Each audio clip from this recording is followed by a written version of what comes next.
నేడు భారతదేశంలో సంక్షోభం ఎక్కువగా ఉంది. ధర్మగ్లాని అంటే ఎంత అంతా కాదు. ఈ ధర్మంలో పుట్టిన వాళ్ళు జాతి ద్రోహం చేస్తున్నారు, దేశద్రోహం చేస్తున్నారు.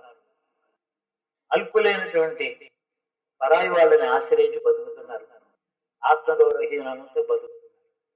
ఎవరిని నమస్కరించకూడదు, ఎవరి వల్ల దేశానికి క్షేమం లేదు, ఎవరి మనస్సులో మన దేశానికి కానీ మన సంస్కృతికి కానీ గౌరవం లేదు, వాళ్ళ పరిపాలనలో జీవితం కంటే నీచమైన స్థితి ఉంటుంది.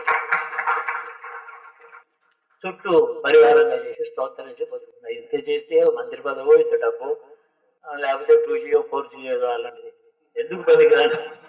ఇంత అల్పమైనటువంటి ఎందుకు బుద్ధి వచ్చింది మన దేశంలో? ఏం చేశాం మనం? అయ్యా ఒక్క పూట భోజనం ఉంటే చాలు, పడుకోవడానికి ఒక చాప ఉంటే చాలు, నిద్ర రావడానికి దాహం ఉంటే మంచినీళ్ళు ఉంటే చాలు అనుకున్న దేశం. చక్రవర్తులు సన్యసించి ఏమీ లేకుండా కాలినడకని అడవికి వెళ్ళిన దేశం. ఐశ్వర్యాన్ని వదిలిపెట్టారు, ప్రాయంగా వదిలిపెట్టిన దేశం. పోనీ అంత గొప్ప వాళ్ళని కాకపోతే సామాన్య జీవనంలో ఒక తృప్తి, ఆత్మగౌరవం, పెద్దలు తలుచుకోవడం అదైనా ఉండి తీరాలి. యోగన అంటే అంటాడు వార్ధక్య మునివృత్తినో యోగన అంటే తదచ్చుజాం. వార్ధక్యం రాగానే రఘువంశంలో చక్రవర్తులు నేను పెద్దవాడినయ్యాను. వార్ధక్యం అంటే ఇప్పుడు 60 ఏళ్ళకి వార్ధక్యం, 100 ఏళ్ళ తర్వాత వార్ధక్యం మొదలప్పుడు. ఎందుకంటే 160 సంవత్సరాలు అందరూ బతికిన కాలం అది. వార్ధక్య మునివృత్తినాం, రాజభోగాలు అనుభవించాం. కానీ రాజభోగం కాదు, రాజభారం అన్నారు. అదే మన దృక్పథం.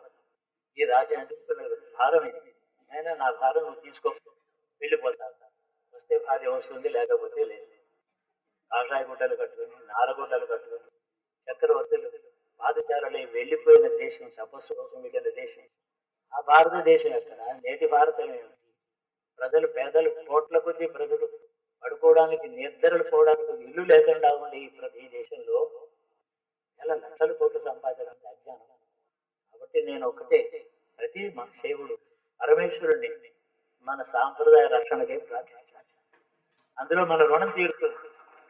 భారతీయత, భారతీయ సాంప్రదాయం, ఆర్షధర్మము, సనాతన ధర్మము భ్రష్టు పట్టించిన దుర్మార్గుల్లాగా అజ్ఞానంలో బతుకుతున్నారు. మా దేశాన్ని, మా ఆచారాన్ని రక్షించవయ్యా శివ. ఇంత రక్షించిన వాడిని నన్ను వేరే రక్షకులను అడగనే అక్కర్లేదు. అడిగేదేమిటి? నీ దగ్గర స్మరించగానే దరిద్రం పోయిపోయింది. ఎంతో కర్మ నశించింది. శివ అనగానే కర్మ నశించింది. అలా అవుతుందా అండి అని అడగకూడదు. దిగితే పోయినట్టే. సందేహమే ప్రమాదం. అంటే ఒక పాలకొండలో సందేహం అనేది ఒక చిల్లు లాంటిది, ఎండుకొండలా ఉండాలి. ఇలాగా నా జీవితంలో అనేకం చూశాను, ఎన్నో అద్భుతాలే. అడవిలో నడుచుకుంటూ అర్ధరాత్రి పెడుతున్న వాడికి ఆ అన్నపూర్ణ తల్లి ఎదురుండా వచ్చి నాకు పాయసం పెట్టి నిద్ర. ఎన్నో మాటలు నాకు ఆ రాజు ఏం చేసిన ఆ రోజు భోజనం నాకు దొరకదు. నడవలసిందే ఎక్కడికో, భయంకరమైన చోటు, ఆపదలతో ఉండే ఉద్యోగ ధర్మం. ఏ చిన్న విషయంలో కూడా ఎన్నడూ నాకు ఏ లోటు లేకుండా పువ్వులో పెట్టుకుని పెంచుకుంది అన్నపూర్ణమ్మ తల్లి.